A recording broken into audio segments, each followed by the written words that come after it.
Bienvenidos amigos a un nuevo video del portal videocontable.com. En la presente ocasión vamos a comentar algunos aspectos vinculados al tema variaciones patrimoniales.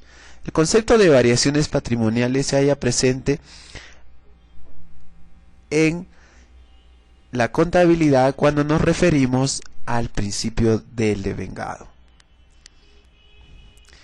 ¿Dónde está? Recordamos en primer lugar el tema de variación patrimonial cuando hablamos del principio del devengado, en el cual nos señala que las operaciones que realiza una organización van a reflejarse finalmente en variaciones patrimoniales. ¿Se aplica el concepto de variación patrimonial al flujo de efectivo?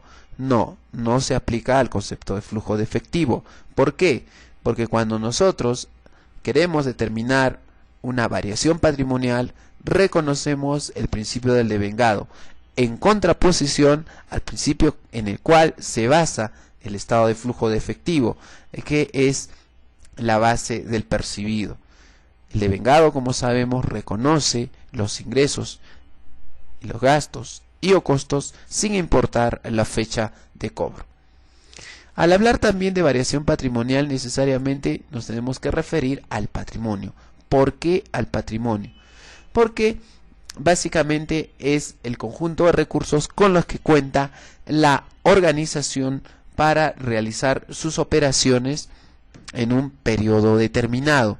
Y no nos olvidemos que el concepto patrimonio es el conjunto de bienes y derechos que tiene la empresa. Entonces podemos decir que patrimonio es igual a activo. Una pregunta importante a considerar es la siguiente: ¿por qué nosotros hablamos de estados financieros y no hablamos acerca de los estados económicos? Cabe señalar que cuando nosotros elaboramos nuestra información sobre un periodo en una organización, lo que obtenemos son los resultados, que son reflejados en el estado de ganancias y pérdidas, reflejando la situación económica de una organización por medio de una ganancia o una pérdida. Esto es reflejado a su vez a fecha de balance con el traslado a la cuenta de resultados acumulados. Entonces siempre se va a dar esa secuencia: estado de ganancias y pérdidas a balance general, y toda la información de la empresa va a terminar en un balance general, y obviamente vamos a referirnos a estados financieros. Funciona a la inversa. ¿A qué nos referimos? A que si por ejemplo aplicamos de un balance general a un estado de ganancias y pérdidas, no funciona así. El estado de ganancias y pérdidas se habla de un periodo, mientras que el balance general afecta a varios ejercicios a futuro. Entonces también otra interrogante que nos planteamos es si podemos hablar de un resultado financiero. El tema financiero obedece a analizar de dónde hemos obtenido nuestros recursos y cómo los hemos aplicado. Podemos hablar entonces de un resultado financiero.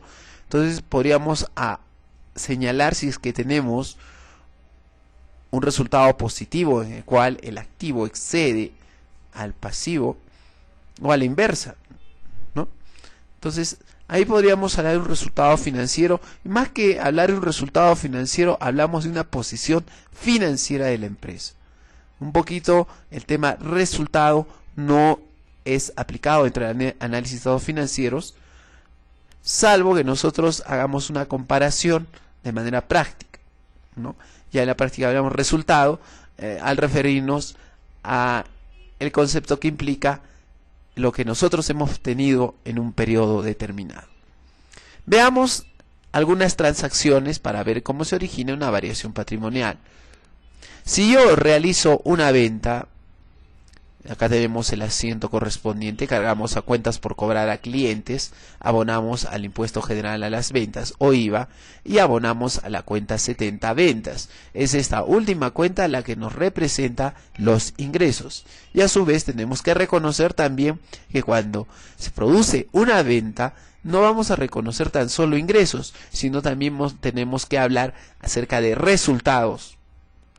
y por ello registramos en la cuenta 69 costo de ventas con abono a la cuenta de mercaderías, y aquí tenemos reflejado el costo que va a afectar estos resultados. Entonces, la diferencia entre la cuenta 70 y la cuenta 69 nos va a señalar el resultado del periodo, y este resultado del periodo va a acumularse fin de ejercicio y va a trasladarse al balance general. Entonces, ¿dónde está la variación patrimonial? La variación patrimonial va a ser el resultado que obtenemos de esta transacción o la diferencia entre las ventas y el costo de ventas, y cómo esta es trasladada a su vez al balance general.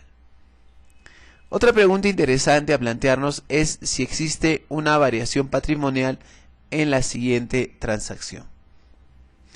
He realizado un cobro. Por ello vemos que hemos cargado a la cuenta 10 caja bancos y abonamos a la cuenta 12 clientes por cuentas por cobrar. La pregunta es, ¿hay una variación patrimonial aquí? No lo hay.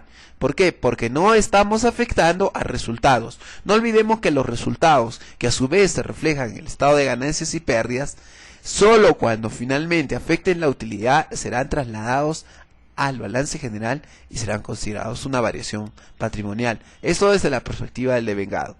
Entonces, ¿puedo hablar de que haya una variación patrimonial desde la perspectiva del percibido? Obviamente, la respuesta es no.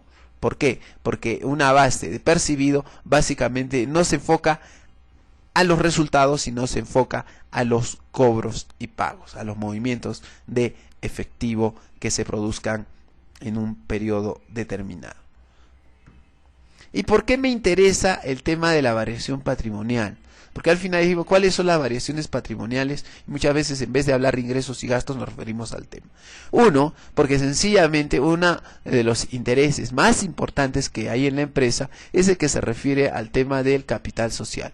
Y que no es otra cosa que el aporte de los socios y accionistas.